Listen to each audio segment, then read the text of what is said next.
You are listening to the People Centric Podcast, where we talk through the toughest challenges that people face at work and give practical advice to fixing those challenges. Thanks for joining our movement to create workplaces that are happier, healthier, aligned, and empowered by putting people at the center of all that we do.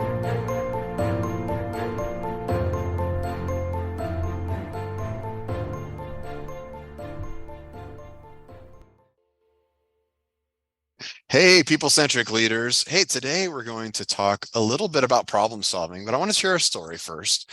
I've seen this pattern a lot lately of leaders taking sabbaticals, of taking time away for the company. And I always thought that sabbaticals were something that leaders do or managers or executives do when they get burnt out. Now, first of all, some of you, I just want to acknowledge something. Some of the employees are listening to this going like, I would love to take a sabbatical. That is not an option for me. Where do I go to be able to take a sabbatical?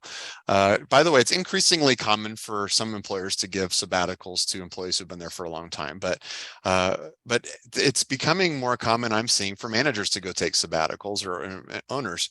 And what's interesting about it is they're not just taking a sabbatical for themselves to take a break, but they're also seeing a positive impact on their team when they leave. Now, those of you who own a company are thinking, so this is great. I'm glad I listened to this podcast episode today. You're basically telling me that the secret to success for my company is for me to jump out of it. Well, kind of. What do you think, Diana? Should I just leave? Well, I was just going to say, like, all the employees are like, well, duh. If you get out of my way, I will be better. I will be better. I can solve so many things for you, right? And I think you're absolutely right. I mean, we say that jokingly, but I'm sure there's a lot of people saying, yes, when our boss went on vacation, it was glorious. Everybody did the things that we were supposed to do. We solved our own problems. We communicated with each other and all of that. So I've talked to one executive who took a sabbatical for several weeks and came back, and she said that her team just absolutely took another step up. And this wasn't a bad team. This is a high-performing team they figured out stuff. They started solving problems around them that normally the top executive would have to jump in and solve. And they found a whole new level of performance. So today in our episode, we're going to talk about how do employers help their employees to solve problems. But we're also going to talk to you as employees, if you're listening to this, on how you can help to solve problems and maybe how you can even help your employer to solve problems. So this is all going to be about solving problems. That's what the episode today is. I want to ask a few questions. So we're going to introduce, we've got a smaller team today. So we're going to introduce who's on here today. You already heard from Diana. Diana, do you have any problems? I don't know how to answer that. I have so many problems. Yes. Yes. Where do you think we work? Yes, we have problems here. You know, I want to ask you just a quick question, Diana. What's your problem? What is wrong with you? Who do you think that you are? We're kind of stuck in that. I like that. Yeah. And then I'm scared to go next. Yeah. Stephanie, do you have any solutions for any of Diana's problems? Maybe, but probably not. I don't know. I'm here for her. I am here to support and listen to her problems. And maybe I have good ideas and maybe I have bad ideas for how to solve her problems. We won't know until we try. You have absolutely solved some of my problems. You are an excellent problem solver. Oh, thank you. Yeah. Oh, that was a good moment. Yeah. That was a moment. We just had a moment here on the People Centric Podcast. So let's jump into this. I'm going to ask the first question. So it's Don Harkey, Stephanie Anderson, and Diana Royalty here with you today. It's the three of us here. So it's the A team, really. I mean, well, plus Bethany's not here. She would be also the A team. You're really just saying that Matt is B team. That's it. I didn't say that out loud. You're the one that said that. You added that. I'll say it to his face. He knows. You're the one that did the math on that one.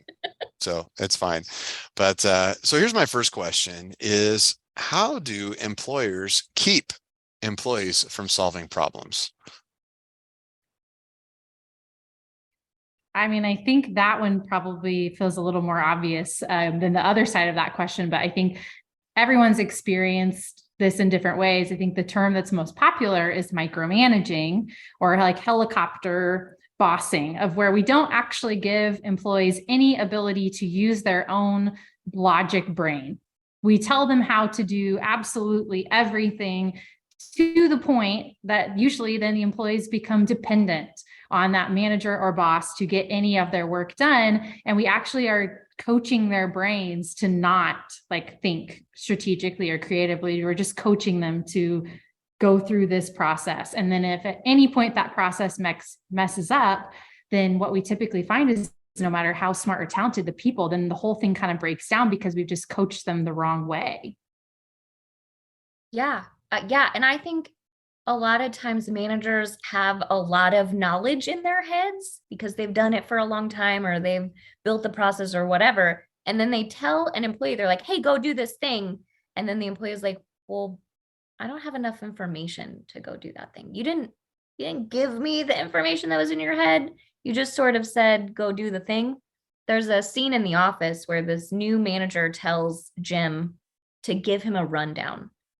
And Jim spends all day trying to figure out what a rundown is. And he asks a few questions. He asked the manager a few questions, and the manager just kind of snips back and is like, is this going to be a problem? Like, it's supposed to be simple. And so Jim is freaked out to ask more questions. But whatever the manager wanted in his head, he didn't share enough information to let Jim do a good job. And then Jim didn't ask enough good questions to go do the job well. So he spent all day on this really simple thing. I don't think it ever turned out for him, but like, it's just, you just didn't give enough information for me to do a really good job. Yeah. I remember that episode and he asked some really great vague questions, right? Like, do you have a special way you want me to do this rundown for you? Or can you give me an example of a rundown? And he's just like, no, just a typical rundown, just do the rundown. And the boss acted so much like he's always done that, like it's just a normal request, that Jim didn't know how to respond to it. And I do think it's a really good example sometimes, and we've seen that with employees, of saying like, I was asked to go do a thing and then they have more questions about it and they didn't ask the questions. Why do you think employees don't ask the questions? Well, it feels almost like a trap in that way. If I don't know what it is that you've told me to do, I almost have that panic moment in my brain of like, I'm supposed to know what a rundown is.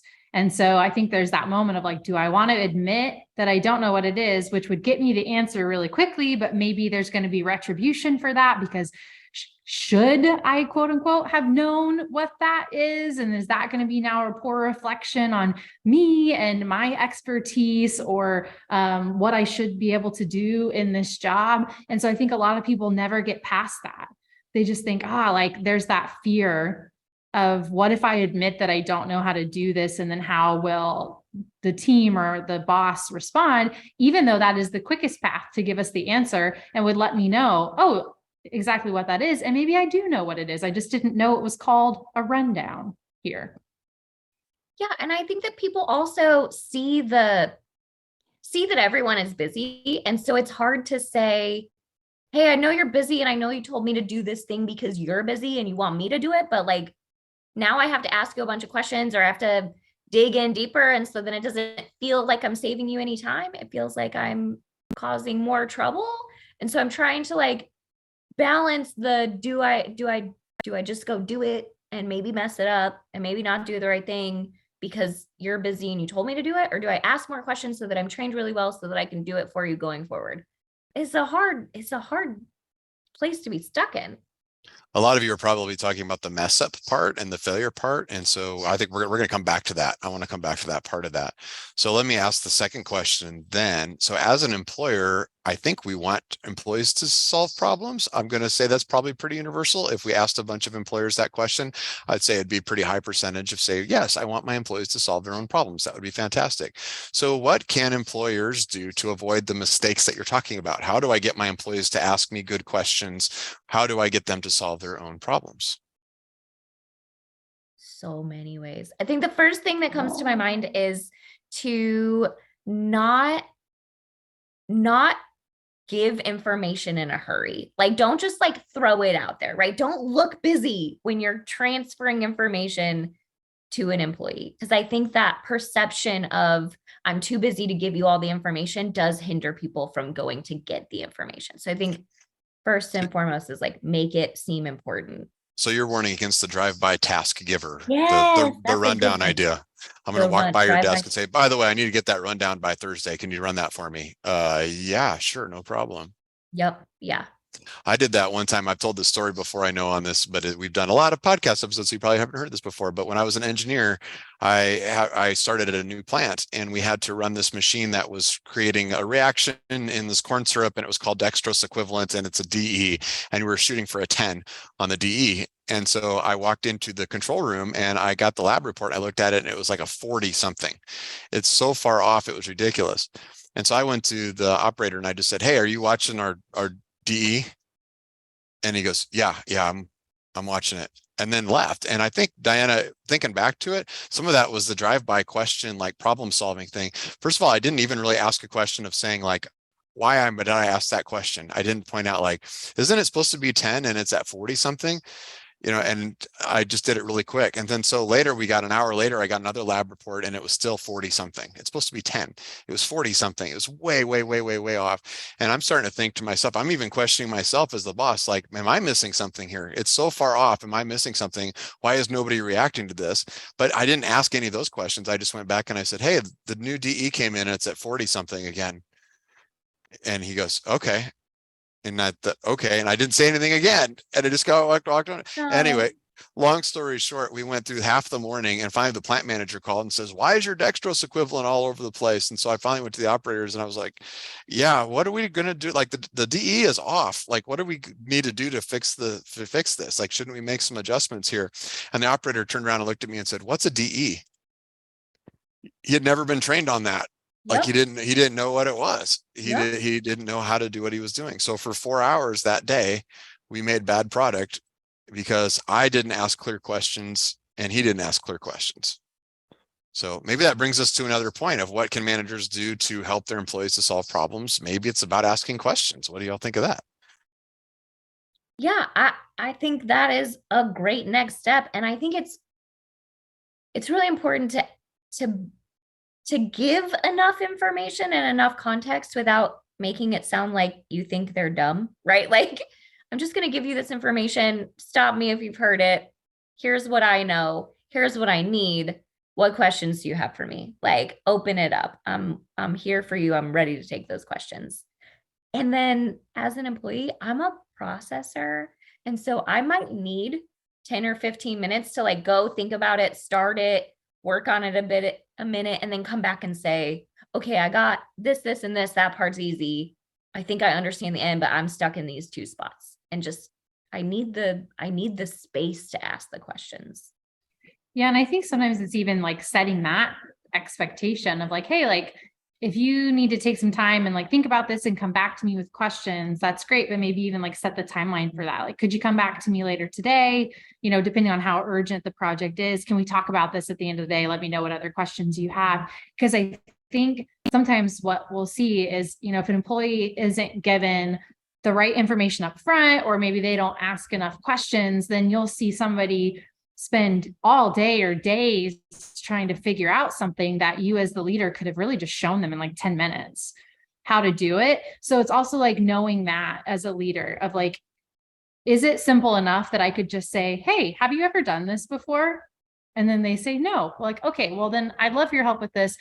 I'm going to show you how to do this really quickly. If you already know how to do it, we're walking through it at any point, just stop me. Like, I like how you framed that, Dan, of like, if I'm saying stuff you already know, yeah, feel free to interrupt me and tell me that. But also, I did just want to walk you through it because it's pretty simple of how you could do this, an effective way of doing that. And then I think always being sure to ask, like, what questions do you have? And maybe even following it up with like, after they ask one, okay, what else? What else? What else? What else? What else? And like even framing your questions to them that way, instead of saying like, now, do you have any other questions? Because then that makes it feel like I can't ask more. Yeah. So it goes back to the idea of the accountability doesn't happen in the first conversation. It happens in all of the conversations. So you have to keep checking in on the process. I like that you talked about the process for solving the problem. So if we asked an employee to solve a problem and then never checked back in with them or just say, hey, can you solve this? Most employees are going to say, sure, yes, I'll solve it for you, because of all the things that we said at the very beginning. It's the gym question. It's the rundown question of saying, I'm not going to tell my boss no. I don't know how to solve that problem. I don't know what to do with that. So I think what a lot of times you can go and do what Stephanie talked about is where you ask some of the follow-up questions. Maybe if you don't, maybe even to tweak it a little bit, maybe you don't run down exactly how to solve that problem. Maybe you as the employer don't have the exact solution to that either.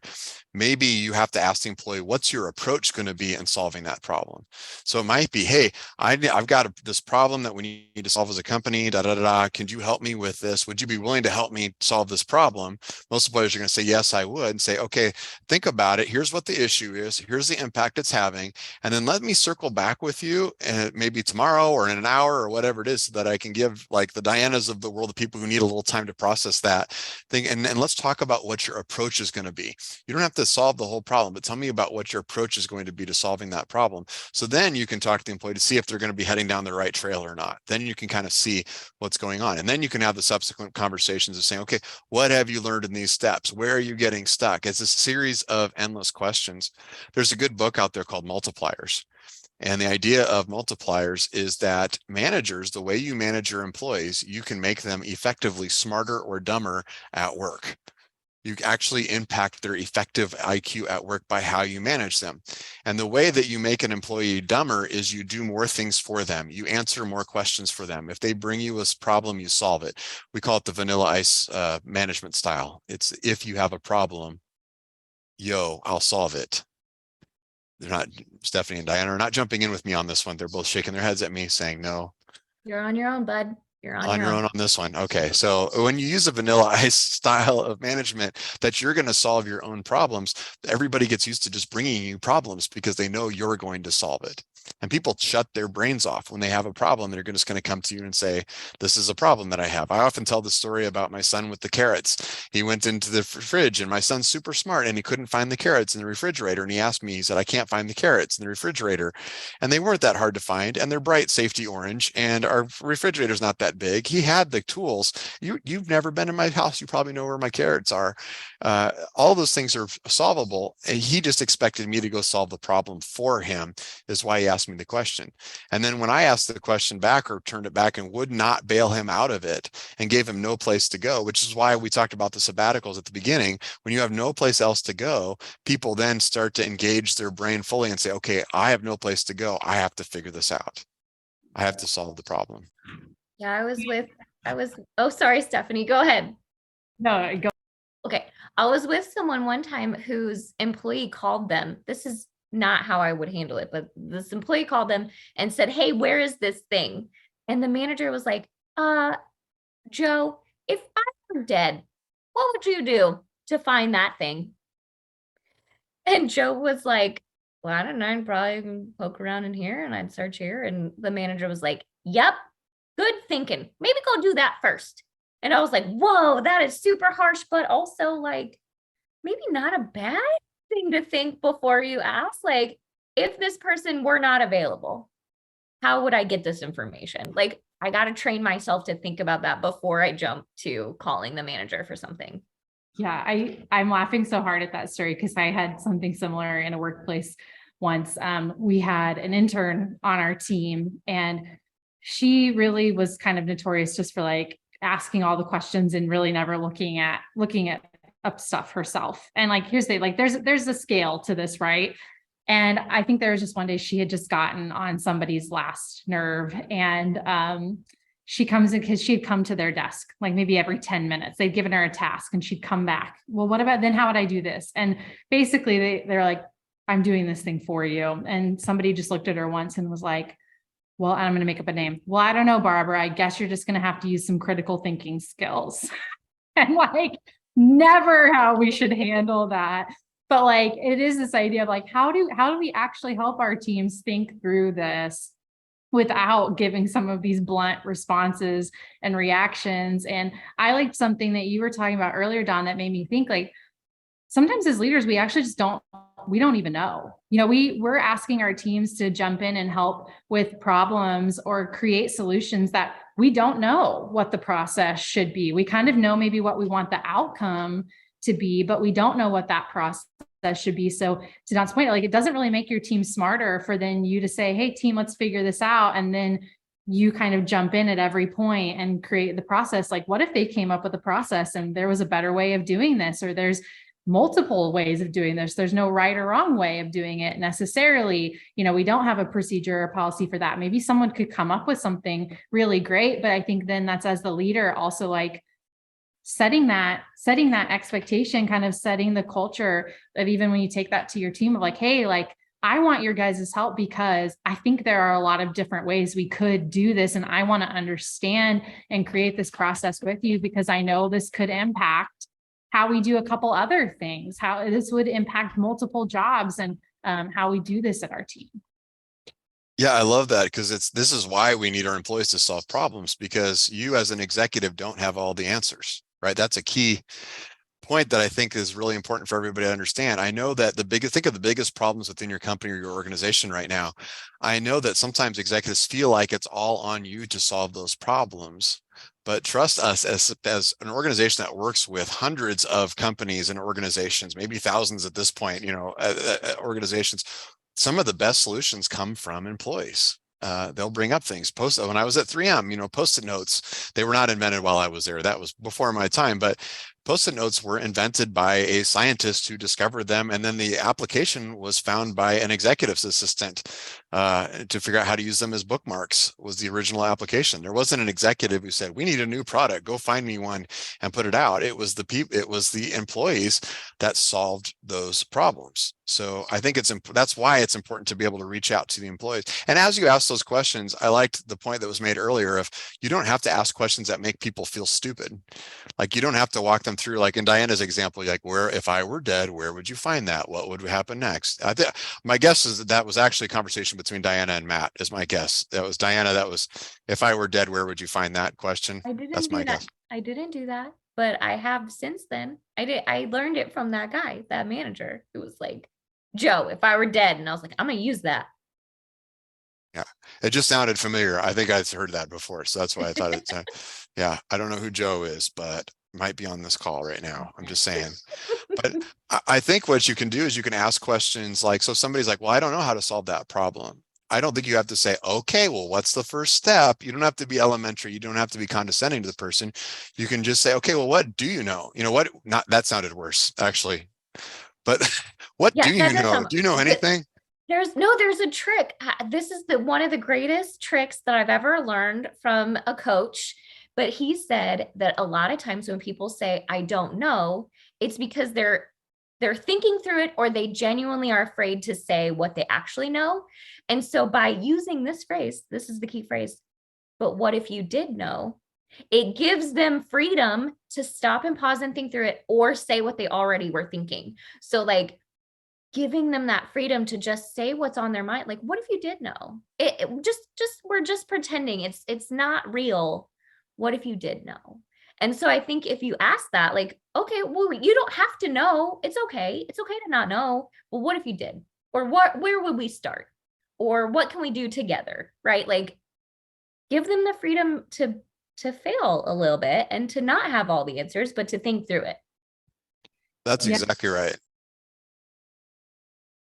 Sorry, I keep jumping in on everybody at the same time today. So if you're hearing awkward pauses, it's all me. I was going to echo that. Kind of when we were preparing for this podcast, I shared, when I started on the people-centric team, I'm pretty sure, as Diana said to me, as like a part of our culture and learning how we do things, she was like, you will fail at some point and at different points in time. But the key to the failure is like, just remember, we're a team. And we're here, and you can ask questions. We don't expect you to know everything, or we don't expect you to get everything right the first time. So it's really kind of setting that expectation then of saying like, hey, like, if you don't know, that's okay. Or if you're going to have to figure it out as you go, it's okay. This process will probably take a little bit longer than our normal workflow. Like we may need some extra hands on this, where normally I know we don't do that, or we may take a little bit longer. It's okay to come to me when you're stuck, but I want you to try, like normally when I figure out something like this, I try to look at it. I research these different things. So let's try it that way. And then if that doesn't work, let's come back together and look at it. I like that there's a clever mix there of smart questions to ask to help lead them to the next piece, right? Where would you start? What kind of people would you need? What information would you need to be able to help solve this problem? You're kind of pointing in the direction, but you're doing it in a questioning kind of a way that helps people, but you're also empathizing with them. And what you just said is to say, like, look, I've struggled with this too. This is a hard one. If I had the answer to this, I'd just give you the answer in some cases. But this is a difficult issue, and maybe it takes a little bit of encouragement too to sprinkle in there of saying, I know you can do this. That's why I'm giving this to you, because I know within your expertise and your experience that you'll be able to solve this. I know you don't have the answer off the top of your head, but you'll be able to go. I also have confidence that you'll be able to go and look for this, and we'll figure this out together. I think that's a good way to be able to open up those questions. Now, from the employee side, let's say that our manager is bringing problems to us suddenly. They're saying the problem might be something to do with your job, by the way. It might be saying, I don't like how this has been working out, or I think we can do better in this. Let's talk about how employees react when problems are brought, or maybe how they should react, or what's the right way to do that when a manager brings you a problem, because that's not a feel-good moment as an employee. Yeah, I was going to say, like, let's just acknowledge that sucks. Like, every time it happens, you just feel the pit in your stomach. You feel like you're messing up something you didn't know you were messing up. You feel like this thing that you do daily and that you've worked really hard on isn't as good as you thought it was, or something. Like, it is a painful, I do not like that feeling. It happens to me. It happens to me a lot. I get that a lot. Like, I don't like that feeling, but it happens, right? So I think you have to acknowledge first that it sucks, and it's okay to feel crappy about it. To just take a breath, take a moment. It's okay. They may not be blaming you for the problem. Now, some of you as employees might go, oh, my boss is blaming me for this problem. And I know that it often feels like that, and they might actually be blaming you for that problem. Like, they may actually be blaming, and you might be in a culture where bosses blame, and maybe you can slide across the accountability versus blame podcast episode to your boss sometime and have them listen to that. Actually, there's no safe way for you to do that. So please don't do that. That's not going to turn out well for you. But most supervisors that we know and managers that we actually work with aren't trying to just say, you did this, and now I'm going to bring this problem and you're going to have to solve it. And even if they were, one of the best things you could do is to solve the problem. So I like the idea of starting to collect yourself from that. And then maybe what's the next step? Is it okay to ask those questions? If your boss asks you to do a rundown, is it okay to ask what a rundown does? What does the supervisor think when the employee is asking questions like that? Yeah, I'm a question person. I ask all the questions. I need all the details. I'm a little crazy about it. So I generally start with, okay, is it okay if I ask a few questions? Like, and I let them give me permission to ask as many questions as I need, right? Like, is it all right if I ask a few questions about all of this? Like, I need more information. And that way you're getting some permission. You're telling them that you need more information. It's not because they've done something wrong or they've said something that's upset you. It's just, I need more information. Yeah, I think another, sometimes when a problem is brought is maybe like something didn't go quite how we hoped, or it didn't work out. It didn't go to plan. And I think those are hard ones too, as an employee. Of then, like, a question that I've asked before is like, well, can I walk through with you how I did that? And I'd love to hear like your advice or feedback of like on that process. Cause I think a lot of times there are a lot of different ways to do things that could work or be successful. And so if a way I've done it wasn't, then be like, okay, I want to walk back through and maybe understand and help me build some new strategies or critical thinking skills of like, oh yeah, when you got to this juncture, maybe you could have gone this way instead of that way. You could have done this or that. You could have researched there, and make it like a constructive conversation of like, I want to learn. Like, I want to learn and I want to do this really well. So could I walk through with you kind of how I did it this time? What do you see differently? How could I improve upon that? Where could I have stepped in or pulled back? And if you want to think about what the different levels inside of a company really mean, what's the difference between a frontline employee, a supervisor, a manager, a director, a vice president, and an executive, those types of things, it's kind of what level of problem are you capable of solving? And the capability doesn't magically change as you move up the ladder. The capability's always been there. It's a little bit of how you view the problem. A frontline employee who sees a problem, who's not engaged, who is disengaged in their job, sees a problem and reports it to somebody else to solve it so that they can move on and go on to their job. But if you're looking for a way to move up, as you can dig into those problems, and you still have to get engagement from management. You still have to ask, is it okay if I go after this? Can I run down this road a little ways? And the answer might be no, and you have to be okay with that too. But if you offer up those solutions, by the way, executives, the levels of problems that we see employees solve on a regular basis at PeopleCentric with our clients is pretty high level. We're not talking about, hey, we want to make this process just a little bit more efficient.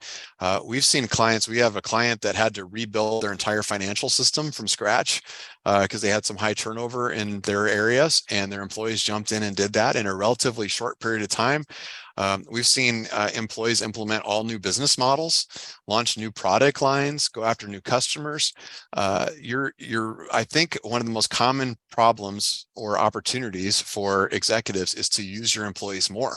They can solve more of the problems than you give them credit for. So let's flip this script a little bit, because I know there's a lot of their employees that are listening to this going, yes, please let me solve your problems. Let me help with all those things. But I'm going to flip this a little bit. What can employees do to let their employers solve problems? So let me set this up a little bit.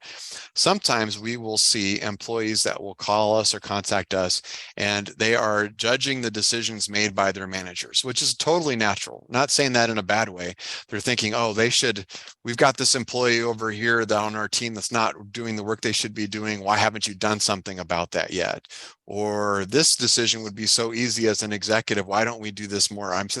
I know that as an employee, I was always second guessing everybody around me. I was a joy to work for you. I'm sure all the people, I'm sorry, everyone I ever worked for on that. But what can employees do to let their employers solve problems better, or to support their employers as they solve problems? What thoughts do we have there? Oh, that's a tough one. I think that is a tough one. I think it's harder for sure. But I think there's ways that employees can show issues and ask for more information about those issues. Like, hey, I noticed that our sales are down. I noticed that they're down from last quarter, and I run the marketing side and I want to help. So maybe you can invite me to the next sales meeting and I can hear what the customers are saying so that I can build a campaign or something, right? Like, if you know your expertise can be helpful in a situation, call it out and offer it and say, I'd like to help with this problem. Or if you think that they're doing something weird, if you think your manager is making a bad decision, ask them why they made the decision. Not in a rude way, right? Don't be like, why did you do this? I think you could say, I'm trying to learn how you make decisions. Can you tell me what went into the decision-making process for X, Y, and Z? And that way you can get some context. Maybe there's things that you just didn't even think of that play into that, which I'm guessing there are. But then and I think a lot of times employees are afraid to ask for the knowledge, but I think managers should be totally willing to give that up. Knowledge is power. Let's make everyone powerful. Totally give up that information. Yeah. Yeah. I think a common thing I've heard people say before is well, I shouldn't have to tell them that. I'll hear an employee say that about a manager or a leader. They should just know. I shouldn't have to tell them. I shouldn't have to solve this problem for them. They should just know. I think there's a moment too of just humanizing everyone else you work with for a second and saying have I ever not known what to do? And maybe they just don't know, maybe they are searching for a solution and they're trying different things right now. And maybe some of the things they've tried haven't worked. So kind of to Diane's point that she just made, if you have a solution, if you have a good idea, how could you take that then to your manager, your leader, your boss, and say, hey, I know we're all working on this right now. I know this is a big thing on your plate. I had a couple ideas, would you be open to talking about that? And I think people are always afraid to do that, especially when it's not directly related to their job or their department, but it's just asking, can you contribute? Can I be added to that meeting? I think I might have some ideas for how to help here. And doing that, in a really safe way, and recognizing some of it may not be intentional. They may just not know. I was talking to somebody in my life the other day who's really frustrated with how her leader is managing someone else on the team. And they're just so frustrated, and they're putting her on this and it's not going to work. I said, well, have you talked to them about that? Like, have you shared, like, if you see that they're about to do something that's absolutely not going to work, like, could you share that? And her response is, well, I shouldn't have to tell him that. He should just know. Like, well, maybe he doesn't. Maybe he doesn't understand it. Maybe because you live in that process every single day, you can see that is not how the machine is built. We are not going to get that result if we put this into it. So how could you go to then that leader and say, hey, I know we've been talking about this. Could I share some thoughts? I have some ideas, and say, you know, I think when we do this, because of this piece and the way this process works, we're not going to maybe get the result that we want. I think everyone's willing to try it, but could we look at it a different way? And you have to be careful as the executive not to shoot that down, right? We've talked about solutions-based thinking in a previous episode. You want to be careful not to say, well, we tried that before and it didn't work. And then leaving that pause in there, because that shuts down the conversations and shuts down the questions. I think there's something else here, and I don't have a name for it, so I'm going to name it. So I'm officially going to name this. I'm going to call it the idiot fallacy. If anybody has ever sat down and watched sports, or you've watched a reality show, or you've watched anything on television, we are sitting there judging a person for the decisions that they're making, right? You're watching a coach make a call and they think, why don't you just put this person in? Why did you call that? You're an idiot. Why did you do that? And then we tend to think that they don't know what they're doing, that they're doing something really wrong. I think this happens at work a lot, and it happens in all different directions. That department made a bad decision. Obviously, they should have done this.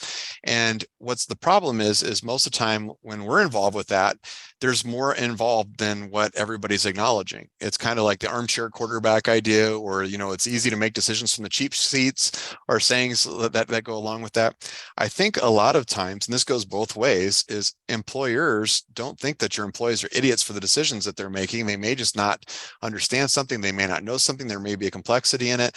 And then also employees, if your employer makes a decision that you don't understand, or you think that it's just an idiot kind of a decision, your employer is probably not an idiot. We actually work for very, very few idiots. Very few. Most of the people that we work for, when we talk to them, they do make logical decisions, or they work to make logical decisions. And whenever you get into them, those are hard decisions. A lot of times the problem is that you don't know the whole story. So I'll do a really simple example that happens all the time. Let's say you're on a team and you work with a person on that team who's just an absolute jerk, and they're not very good at their job. And it looks like your boss isn't doing anything about that. And you're like, why are you not doing something about that person? Most of the time, in our experience, that boss is doing something about that person. They just can't bring everybody in and saying, okay, everybody, I just disciplined them again. Here's what I did, is I threatened them to this, this, and this. Here's the accountability. They can't do all of that stuff. So the assumption, the fallacy, the idiot fallacy kicks in. Everybody thinks my supervisor's an idiot because they're not dealing with this obvious situation. The solution to all of that is a little bit of grace. I understand that not everybody makes perfect decisions, but I also understand that those decisions are complex. And from that person's perspective, it probably does make sense why they're doing what they're doing. So I just wanted to kind of call that out. It's a new name, idiot fallacy. Maybe it's a real thing, but I didn't have another name for it, is that we think that other people are idiots when they make decisions we don't understand. It might just be because we don't understand those decisions. So that brings me to the last question here before we wrap up here, is we've talked a lot about problem solving from the employer side. Look, some people are probably sitting back saying, is it okay to fail at the end of the day? The employees might be saying, what if I go to solve that problem and I'm wrong? What if I screw it up? Or from the employer side, you might be saying, I don't want to give that to my employees because if they screw it up, it's a big deal. Can we talk about failure? Is it okay to fail, and how should we fail? Okay, I think it's always okay to fail, right? That's always okay. But I think the key to failure is how you're doing that and the level of failure, right? Don, if you came to me and said, Diana, here's a big project. It's super important to the company. We have to make sure we do it. It's how we're going to make money next year. Just make it really good. I'd be like, crap. Okay. Right? So I'm going to take it and I'm going to go start working on it. And let's say that I start failing early, just mess up. And I'm not telling anyone. I'm not sharing that, and I'm not doing well. I'm trying to struggle out of it, but I keep failing. You're not really failing in a good way. That's not failing in a good way. That's just failure for the sake of failure. But if you can look at it and say, okay, this thing didn't work and this thing didn't work, and I've tried 4 other things and it didn't work, I need to go back and say, maybe this thing isn't going to work. Help me figure something out, or let's bring in an expert, or solve something differently, I think that's good failure, right? Like the failure to learn and course correct is good failure. Yeah, the terms are fail forward and fail small, right? So it's Yeah. instead of having one big failure at the end of that project, which by the way, in that scenario of like you working for me and you running through that project, the scenario of you not telling me what's going on in that is pretty common, as is just as common as me not asking you on that key project what's happening and waiting until the last possible moment where we go in to do the presentation and go to kick off this thing that I'm assuming has been going great. And you're assuming that I know that it's not going great. And then we have a moment where it's an utter failure and it's a collapse and it's bad. We didn't get an opportunity to learn from all of those micro failures that occurred along the time within that process. So we didn't get a chance to be able to help each other out, to be able to get past those things or to learn from those things so that we could fail forward, so that we could take what we learned and move forward. And I love so we have to communicate through all of that. So failure is okay if we're willing to call it a failure. I've heard people who say like, I don't fail. I'll just be really blunt. When I hear somebody, if I'm coaching somebody and they say, I'm just not the type of person that fails, I don't fail, I think that person has a lot of upside in their ability on how they lead people. I don't hear that and say, wow, that's impressive. I hear that as saying that person's not self-aware.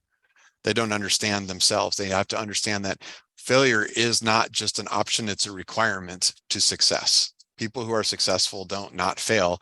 They actually fail more frequently. They just learn from those failures by communicating and working through those issues. So. Yeah, I'll agree. I think I've heard the phrase before of like, I don't fail, I either win or I learn. And I think there's some good to that. But also I hear what you're saying, Don, of like, failure shouldn't probably be as dirty of a word as it is, but you should learn something from your failures. If you fail and learn absolutely nothing, then that was bad. But if you fail forward and you have some of those like small failures, then you do learn. So then you are winning or learning. And I think what we just described of, I'm the leader, I give this person something and then I never check in again. And then it's a huge and utter failure at the end.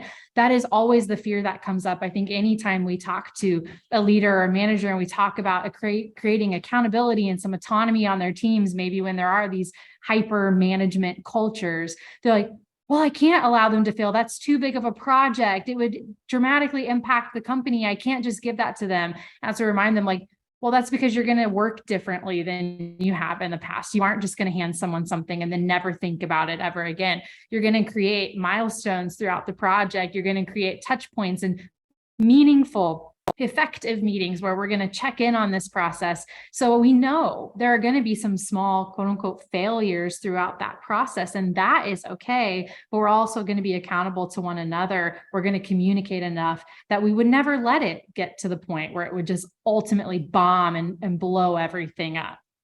Yeah, I love that point because I do think the word failure has so much baggage tied to it, right? Like I'm the kind of person that would say, or might say, I don't fail because I think the word failure means that you just bit it and gave up. Failure doesn't imply that I was using trial and error and I was learning and I was keeping things moving.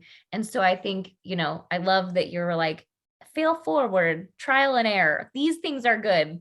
Complete and utter failure if you just give up or you stop communicating or you just say this isn't going to work and wash your hands of it. That's the failure.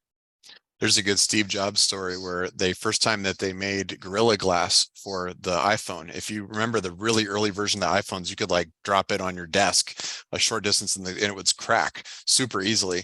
And so somebody invented this new kind of glass called Gorilla Glass, and it doesn't scratch as easily and it doesn't break as easily and all that.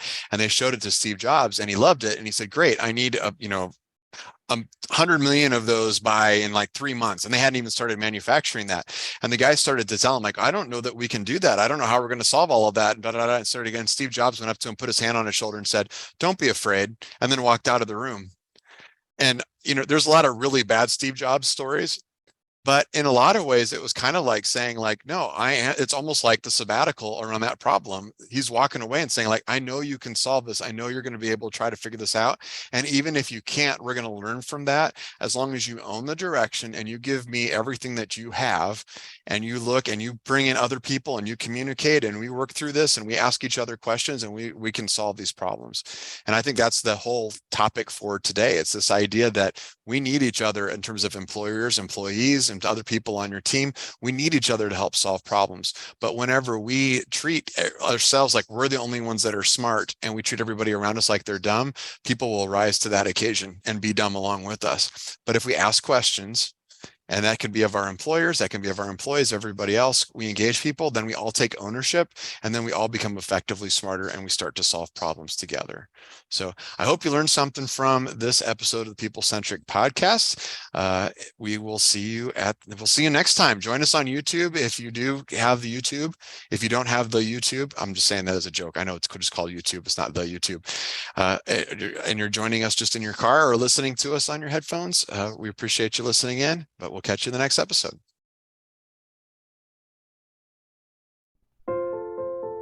Thank you for listening to the People Centered Podcast. We are so grateful for you joining us every week. If you like this content, please like and subscribe. Also, feel free to share on your social media with everyone that you know. It really does help us.